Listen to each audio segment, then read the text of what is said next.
Olá, bom dia a todos e todas que nos assistem nesta manhã de domingo. É um prazer estar com você nessa nossa última aula do nosso curso sobre a primeira carta de Paulo aos Coríntios. O tema dessa lição é Igreja para hoje.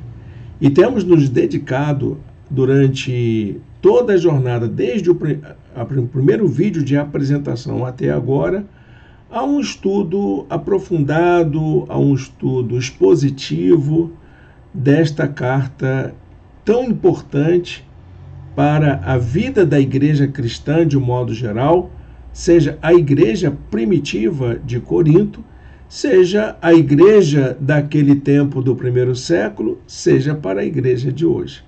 Nós aprendemos que a igreja de Corinto é uma espécie de modelo da igreja atual, um exemplo, um arquétipo, como nós chamamos na apresentação da apostila. Você pode dar uma olhada lá. Esse é o princípio que está nos orientando nesta série de estudos. Como eu falei da apostila, você tem um material de estudo disponível, uma apostila gratuita que está em nosso blog, no blog da nossa igreja. Você dá uma olhadinha aqui nas descrições do vídeo, você vai encontrar facilmente lá e pode baixar, pode imprimir, pode salvar em seu computador, pode compartilhar com pessoas que você gostaria de compartilhar. Fique à vontade. É um material para abençoar o povo de Deus, o reino de Deus, as igrejas de um modo geral. Nós vamos passar diretamente para a nossa apresentação, que é o material que nós temos preparado para a nossa aula, como fizemos desde o começo, em todas as aulas do nosso programa de estudo bíblico à distância. A gente tem feito assim, nós temos a apostila de todos os cursos que fizemos, temos também as apresentações em PowerPoint, que são apresentadas aqui durante a videoaula, e temos as videoaulas. Todo esse material de todos os estudos que nós fizemos até agora, nesses últimos anos, está gravado em nosso canal do YouTube e você pode acessar as playlists. Se você quiser saber qual é a sequência, lá nessa página do nosso blog, você encontra também as apostilas, os links para as apostilas e os links para as videoaulas todas. Todas estão disponíveis gratuitamente. Você acessa e estuda no seu tempo, na sua liberdade, lê como você quiser e utiliza como você achar melhor, tá bom? Bom, gente, vamos então à nossa aula de hoje, que vai tratar sobre o tema do amor.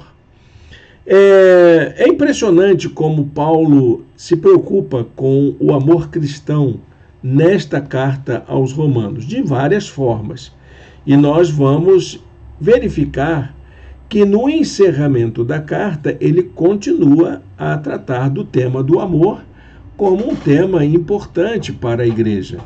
Então, eu deixei preparado aqui um versículo que é uma maneira que o apóstolo Paulo lembra essa importância da prática do amor na nossa jornada cristã, na nossa vida cristã, na nossa vida de comunhão, nos nossos relacionamentos e até mesmo na nossa individualidade. Ele diz: façam tudo com amor.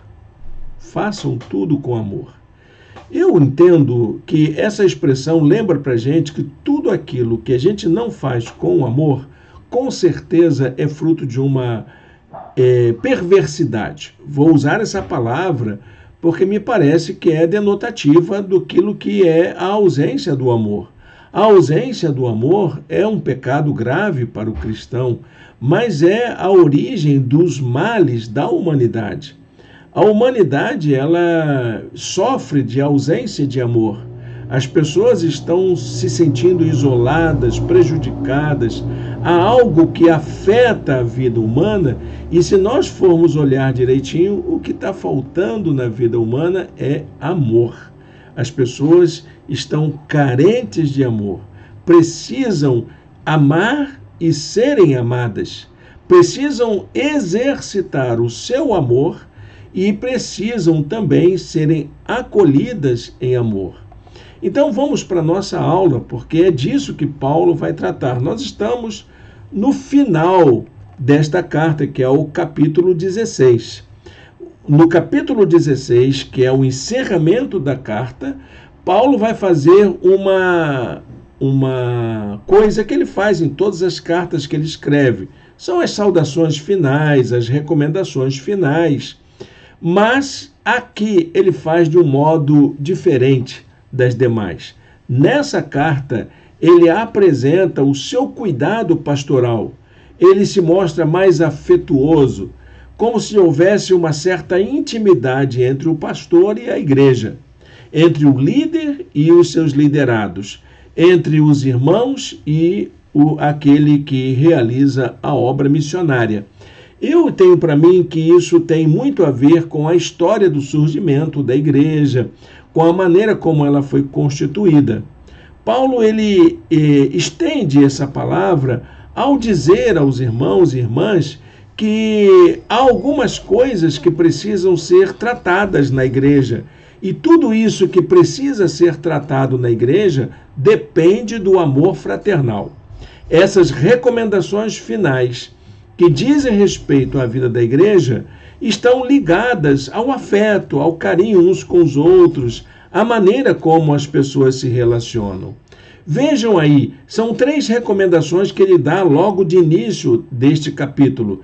A primeira é com relação à oferta, que era necessária ser levantada para ajudar o povo de Deus. Havia necessidades materiais em várias igrejas. A pobreza, a fome, afetava muitas sociedades dominadas pelo Império Romano. E era preciso, então, que os cristãos fossem solidários uns com os outros. E esse apelo o apóstolo Paulo fez à igreja de Corinto.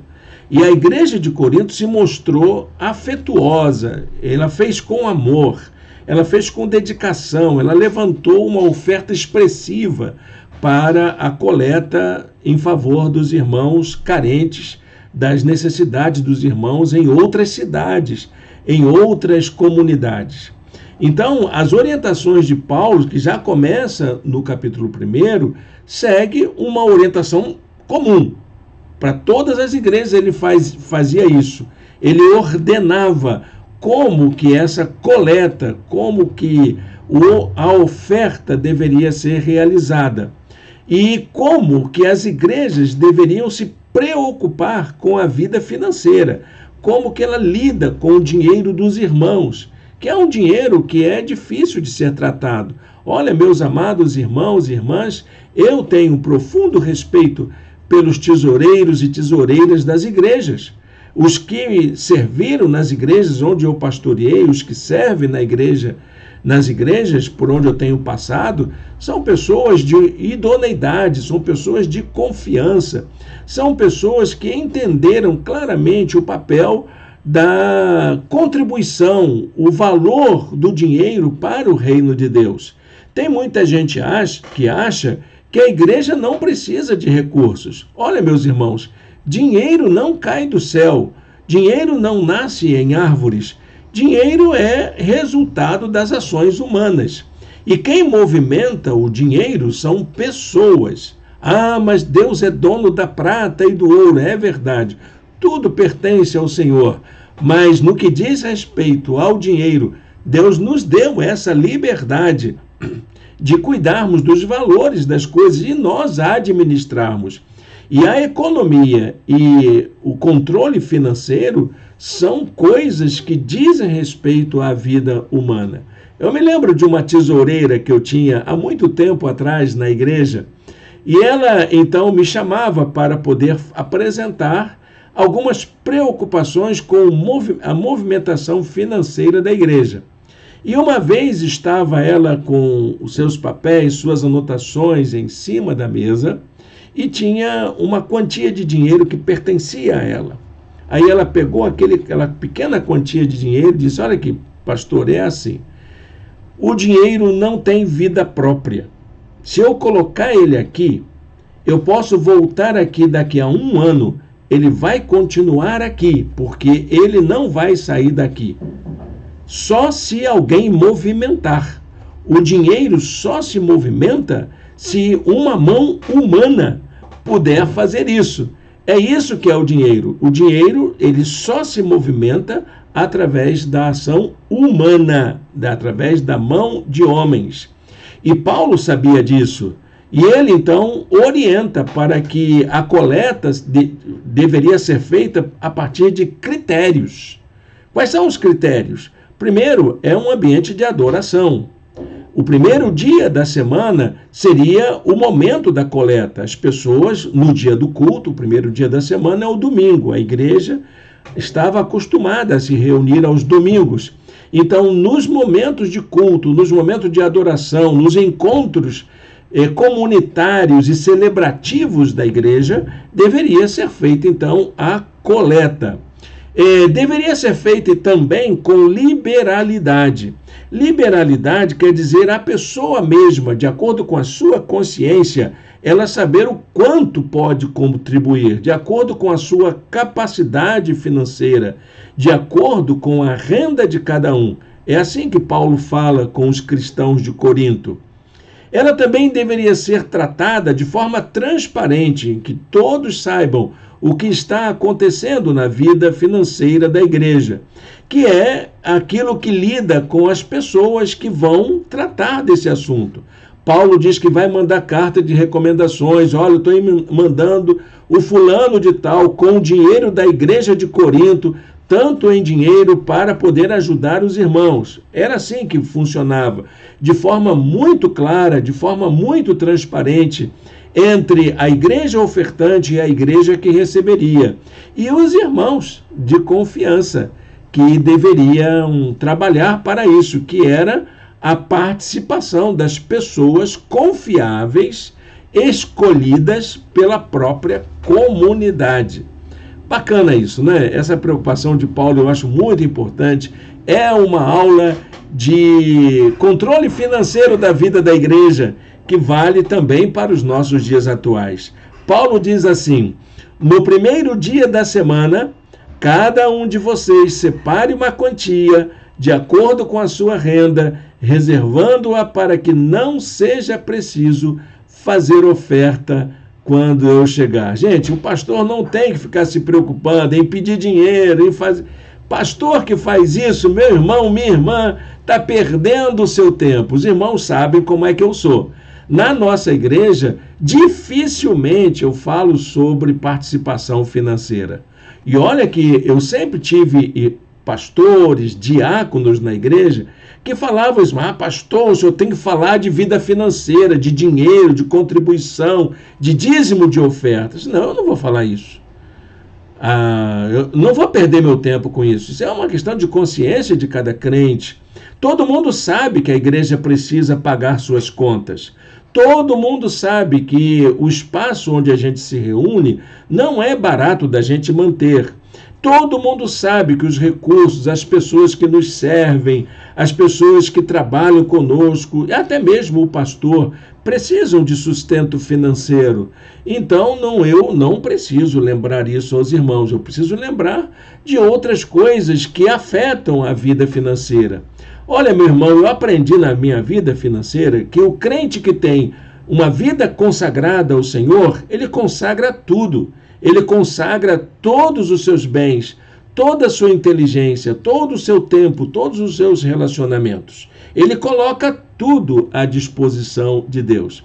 Falavam do pastor Miranda Pinto, nossa irmã Ilva foi ovelha dele, que era da Igreja Batista do Meier. Então, um dia ele chegou no púlpito e tem aquele hino do cantor cristão que diz no refrão: tudo entregarei.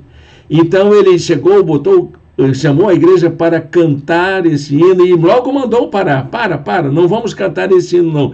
Eu não quero que minha igreja cante uma mentira. Tudo entregarei. Você já entregou tudo mesmo? Você está entregando tudo mesmo?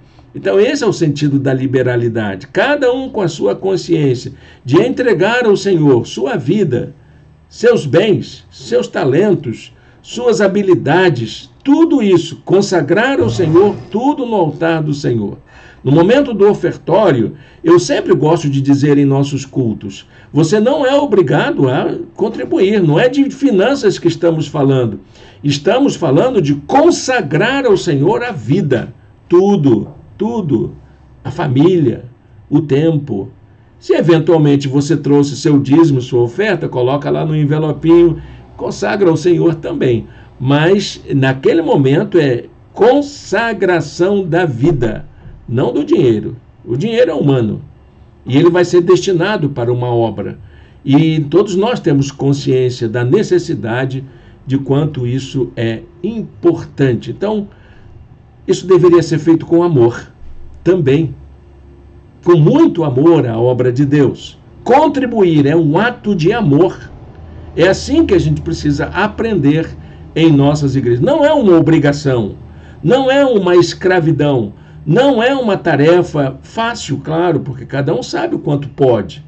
Uma vez uma irmã reclamou que ela de 10% era muito para ela.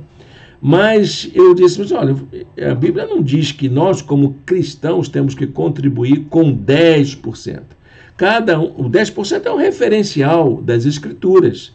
Agora, cada um vai analisar o quanto é a sua capacidade. Qual é a sua capacidade? Você está contribuindo com a obra de Deus dentro da sua capacidade? Porque para alguns pode ser mais, mas para outros podem ser menos. E é nessa consciência de liberalidade que a igreja vai poder conviver, administrar, sobreviver, fazer suas despesas, fazer seus planos futuros e saber até onde ela pode caminhar. Amém, gente? Esse assunto é muito difícil, eu não gosto de tratar desse assunto, não. Vamos passar batido por isso. A segunda coisa que Paulo recomenda é em relação aos seus planos futuros. Paulo tinha planejamento no seu trabalho, o seu ministério era planejado.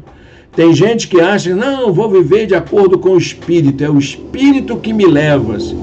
É um engano, porque o Espírito também nos ajuda a fazer previsões, a fazer planejamento, a fazer provisões. É o Espírito que nos ajuda.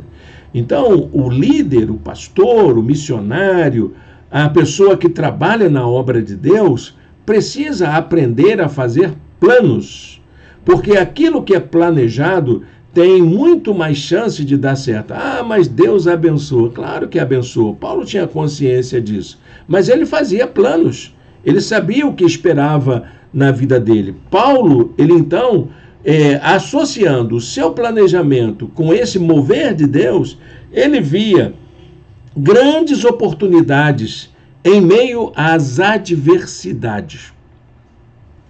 Paulo estava em Éfeso, planejou passar pela Macedônia, que é uma volta, né? Ele vai lá em cima e volta. E planejou chegar a Corinto, antes do inverno, para poder passar o inverno com os irmãos numa temporada mais longa, e assim ele corrigir algumas coisas da caminhada e também receber atenção das pessoas, porque a igreja tinha uma certa condição financeira e ele sabia que a igreja ali poderia reunir recursos ao longo desse tempo para que ele pudesse economizar e continuar a sua tarefa. E ele sabia que tinha adversidades, ele sabia que tinha adversários. Apesar disso, ele tinha também a convicção que havia uma porta aberta para a pregação do Evangelho naquela ocasião, na maneira como ele vinha realizando o seu trabalho. Ele diz, porque se abriu para mim uma porta ampla e promissora. Há muitos adversários, mas a porta, gente, é maravilhosa, eu não vou perder essa oportunidade por causa dos adversários. Nada disso vai me impedir de entrar por essa porta, de aproveitar as oportunidades. E vou fazer isso da melhor maneira possível. E a terceira recomendação que ele faz logo no finalzinho da carta, nesse começo do capítulo 16, é em relação ao cuidado da igreja com os demais membros de sua equipe pastoral. Paulo tinha um grupo de apoiadores no ministério. Ele trabalhava numa espécie de ministério colegiado. Colegiado é um nome que nós usamos hoje, atualmente, né? É uma equipe pastoral. Paulo, ele tinha seus auxiliares, tinha os seus cooperadores, que tinham autonomia de ação. E então ele orientava para que a igreja respeitasse essas pessoas, como pessoas de sua confiança. Então ele vai dar uma série de diretrizes sobre a vida de três grandes líderes da igreja de Corinto. O primeiro é a pessoa de Timóteo, que era um jovem, e por causa da sua juventude, ele talvez fosse questionado por causa da sua autoridade pastoral. O outro era Apolo. Apolo também era um grande líder, um grande nome de pessoa, como ele disse no começo, né, pessoa influente na igreja. Era uma pessoa tão influente quanto Paulo, mas nem por isso era um inimigo de Paulo. Nem por isso ele era um opositor de Paulo. Era da equipe pastoral. Gozava do respeito, da confiança dos irmãos e também do apóstolo Paulo. Não como forças opostas ou que se degladiam entre si, como muitas vezes acontece na vida de muitas igrejas. Pastores que alcançam projeção e querem competir com a liderança principal da igreja. Não era esse o caso do apóstolo Paulo e de Apolo. Eles eram membros de uma mesma equipe e desfrutavam de respeito e solidariedade de toda a igreja, embora tivesse gente que fosse mais afeita a Paulo e outros mais afeitos a Apolo. Então a igreja precisava dar apoio a esses pastores, como dava ao próprio apóstolo Paulo. E tudo aquilo que eles viessem a necessitar, Paulo pedia que eles pudessem ser atendidos. Ele diz assim: recomendo-lhes, irmãos, que se submetam a pessoas como eles e a todos que cooperam e trabalham conosco. Então ele diz: olha, essa gente eu confio em irmãos, como ele cita outros nomes, mas eu confio nessas pessoas. São pessoas que são zelosas da obra de Deus. Então, por favor, acolham, apoiem, respeitem essas pessoas, como se fosse para mim, porque eles são cooperadores, eles são braços fortes que nos ajudam no trabalho. 3 recomendações simples, né? Como é que você faz isso? Com amor. É com amor que se faz isso. Como é que se acolhe um pastor? Como o apóstolo Paulo fala na recomendação anterior, de que ele está fazendo planos, com amor. É com amor que se dedica ao cuidado uns dos outros, especialmente àqueles que trabalham, que se dedicam, que se entregam à obra de Deus. Olha, gente, não amar seus pastores, não amar suas lideranças é um erro gravíssimo da igreja, é um erro gravíssimo. Ok, você pode dizer, mas tem pastor que não presta. Eu concordo com você, meu irmão. Se você passou por uma experiência traumática de pastores arbitrários, de pastores autoritários, né? E que cometem assédio moral e outras práticas abusivas na vida da igreja, eu sei, tem muita gente sofrendo na igreja por causa dos maus exemplos. Mas graças a Deus, nem todo mundo é assim, né? Nem todo mundo é assim. E não é a maioria. Há uma minoria que dizem, né, que uma ovelha má coloca todo o rebanho a perder. Pode ser que seja essa a lógica, essa máxima, mas graças a Deus, meus irmãos, minhas irmãs, nem todos são assim.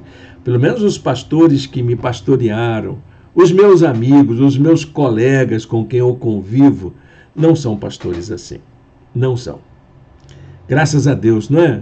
Graças a Deus, são homens e mulheres de Deus que se dedicam com amor à obra do Senhor. E que esse amor que Paulo recomenda, ele pede também que seja feito a todos e todas. A carta, ela também contém uma palavra de gratidão.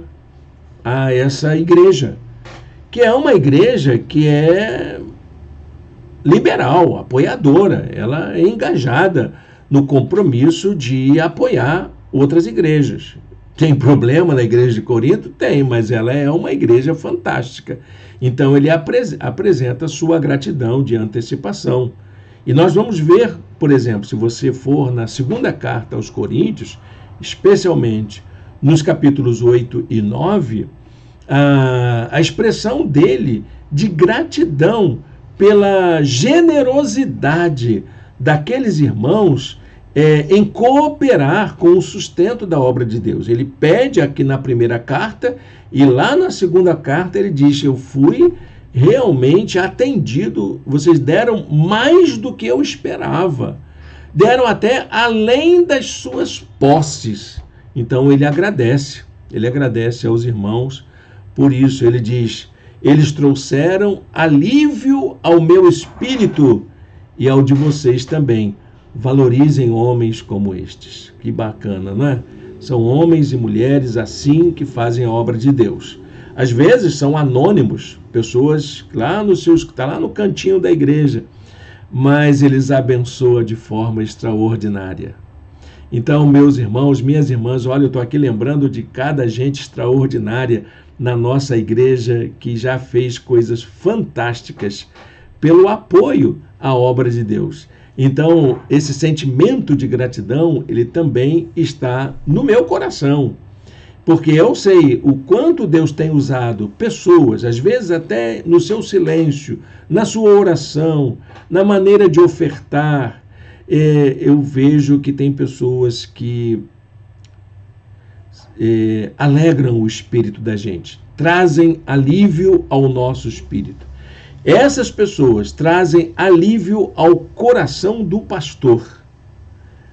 E é preciso valorizar a gente assim, dar valor a gente assim. Eram dias difíceis, muito difíceis para a igreja de um modo geral.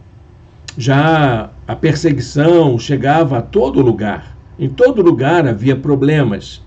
E para aqueles dias difíceis da igreja, era necessário que os cristãos observassem uma prática, um estilo de vida que pudesse fazer jus àquela mensagem de fé que eles pregavam. Então, Paulo chama a atenção a quatro componentes que devem ajudar a gente a fazer essa caminhada cristã em meio às lutas, em meio às provas e em meio às dificuldades da caminhada. Eu coloquei aqui no texto, logo aqui do lado, né, as letrinhas em amarelo. Está em destaque aqui, né? Então, quais são essas atitudes? Primeiro, a gente ser vigilante, vigiar mais a nossa conduta, a maneira como nós falamos, a maneira como nos tratamos uns aos outros, a maneira como tratamos nossos negócios, enfim, nossos compromissos, nossas famílias. Vamos ser mais vigilantes quanto a isso. Segundo, é a questão da afirmação da fé. Ele pede para que as pessoas sejam mais firmes na fé. O terceiro é ter coragem, porque não dá para viver com medo, de forma tímida, diante das perseguições. A perseguição vem mesmo. O mundo rejeita o evangelho. Não é uma questão ideológica, não é uma questão de cultura. É uma questão que Jesus já tinha dito. O mundo não conhece Jesus. É porque não conhece é que ele se opõe. E se ele não conhece Jesus, não vai conhecer também a nossa experiência de fé. Então, coragem para você viver sua fé no mundo. E força, muita força. Força de vontade, força interior, disposição, ânimo para poder viver a fé no mundo. São valores que marcam uma vida significativa como cristãos no mundo, que vivem como cristãos numa sociedade não cristã. Anotem esse versículo aí, porque ele é muito importante. Estejam vigilantes, mantenham-se firmes na fé, sejam homens de coragem, sejam fortes. Que lema, né? Bonito, né? Bonito para você encorajar alguém, para você dizer a alguém que está desanimado, alguém que está assustado com as adversidades da vida cristã, enfim, é isso. Paulo está dizendo aos coríntios isso. Esses valores, eles, embora sejam muito importantes, eles não significam nada se eles não forem acompanhados de uma prática do amor fraternal. É isso que importa. Então, de nada adianta você ter aquele balão de gás corajoso, cheio de vontade, vigiando todo mundo e não ter amor cristão, não ter amor a Deus, não ter amor ao Senhor. Esses valores, embora eles sejam muito importantes, eles estão abaixo do valor maior da vida cristã, que é o amor fraternal, o amor colocado em prática. Por isso que ele vai lembrar aquele texto que começamos a aula de hoje.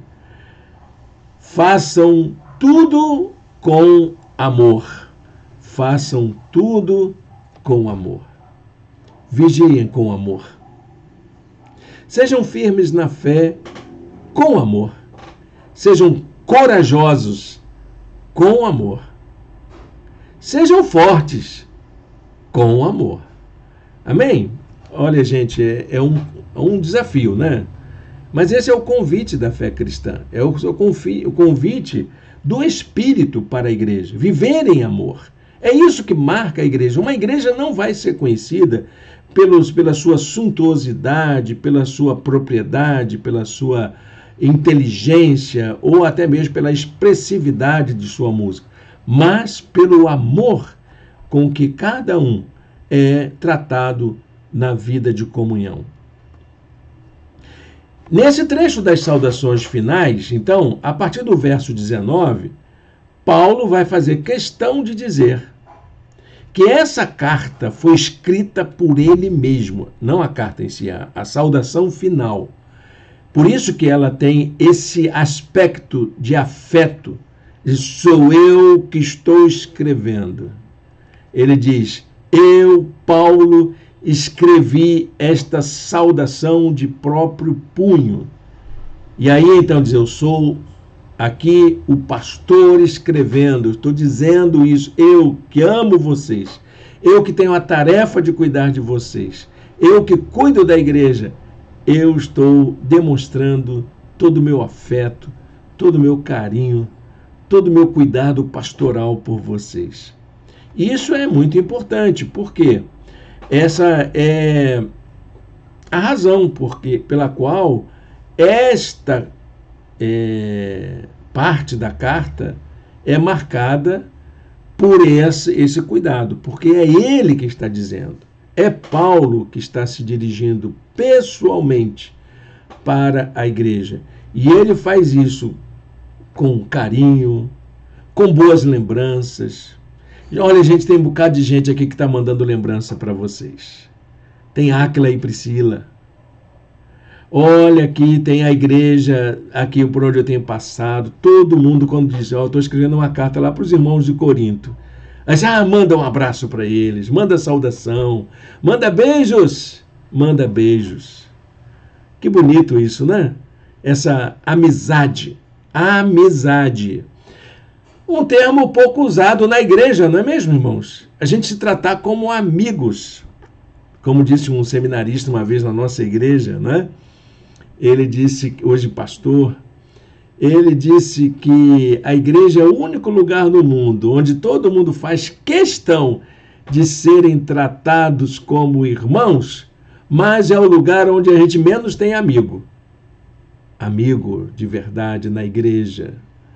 E é isso que Paulo está dizendo, essa relação de amizade entre irmãos. Amizade é essa de se abraçar, estou com saudade de você, vamos ali tomar um café juntos, vamos sentar, vamos jogar a conversa fora, vamos passar um tempo juntos contemplando a vida, falando dos filhos, falando dos sonhos, falando das vitórias e das lutas.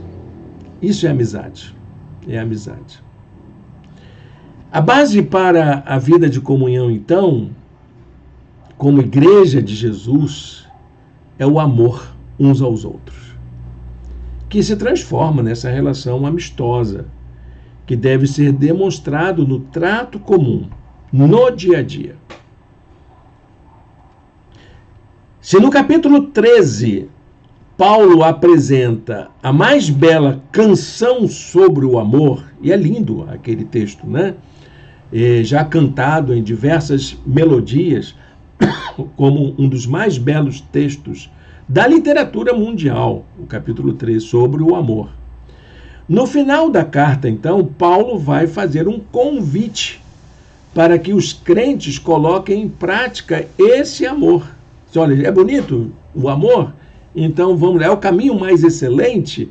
Então vamos colocar em prática esse amor na nossa vida de comunhão. Assim que a gente vai fazer daqui por diante. Saúdem-se uns aos outros com beijo santo. Crente não se beija, pastor. Quem disse? Está aqui, ó, Paulo falando, né? Gente, faz essa saudação. O beijo é da cultura. Os gregos, eles costumam fazer isso. Há partes da Europa, principalmente no Oriente, em que a troca de beijo, inclusive entre homens, é comum. Muito comum.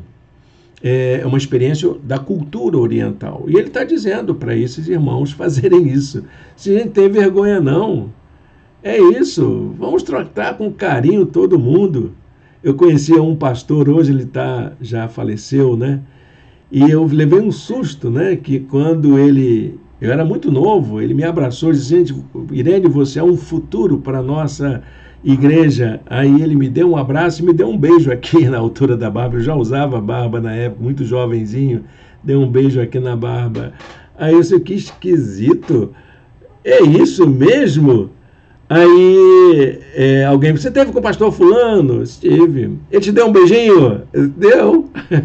Mas é isso mesmo. Aí eu fui examinar na Bíblia. Por que ele fez isso? É isso, é o ósculo santo, como está nas traduções mais antigas. É esse ato de demonstrar afeto, não é? Demonstrar afeto uns com os outros. O que Paulo está dizendo aqui não é para você sair beijando todo mundo. Uma igreja de beijoqueiros. Ele não está dizendo isso. Ele está dizendo que a gente precisa demonstrar afeto. Abraçar, cumprimentar as pessoas, demonstrar carinho de várias formas. Existem várias formas da gente demonstrar carinho uns pelos outros, cuidado uns dos outros. Paulo também lança um apelo para que todos expressem seu amor ao Senhor. A expressão grega anátema é usada por Paulo como uma coisa que deve ser fortemente rejeitada. O sentido aqui é a incoerência do fato de uma pessoa pertencer à igreja e não demonstrar em sua vida seu amor ao Senhor. É um absurdo alguém viver numa comunidade de fé e não manifestar o seu amor uns pelos outros e o seu amor ao Senhor. Paulo ainda registra uma oração escatológica comum da igreja, que era cantada na igreja, que era o Maranata. É uma manifestação de adoração e de busca ao Senhor. Maranata. Então ele diz assim: se alguém não ama ao Senhor, seja amaldiçoado. Entendeu, meu irmão, minha irmã? Eu não vou chegar a esse ponto de desejar o mal para você, mas desejar a bênção para que você descubra em tempo a alegria de demonstrar o seu amor uns pelos outros e seu amor ao Senhor. Como é que você faz isso? Através de ações práticas, através de atitudes. O amor não é um sentimento. O amor é uma atitude, é uma escolha. E você precisa fazer coisas para demonstrar o seu amor. Amém? Bom, gente, para a gente pensar e já caminhar para o encerramento de nossa aula, eu quero convidar você a pensar no seguinte: a última frase de Paulo nessa carta é uma revelação do seu afeto para com os coríntios. Ele tinha uma uma afeição diferente. Claro que a igreja da predileção de Paulo, se eu não me engano, era a igreja dos Filipenses, lá de Filipos. Havia também a igreja de Tessalônica, onde ele se dedicou muito. Ele diz, eu entreguei a minha própria vida, eu empenhei a minha própria vida por vocês. Mas aqui aos Coríntios, ele revela, apesar de toda a indignação dele que ele demonstrou durante a carta toda essa maneira dele tratar dos problemas da igreja, apesar dele entender a igreja como uma igreja cheia de problemas, ele diz assim, gente, vocês são as pessoas que eu amo. Ele revela o seu amor aos cristãos de Corinto. Ele é o pastor que coloca o seu coração no cuidado amoroso de toda a igreja. Isso não quer dizer que a igreja não tivesse problemas. Eu amo a igreja. Claro, mas, gente, espera aí. Vamos corrigir, né? E essa ideia de corrigir é por causa do amor que Paulo tinha para com os coríntios. Guarde com você esse versículo. Recebam o amor que tenho por todos vocês em Cristo Jesus. Amém. Última frase.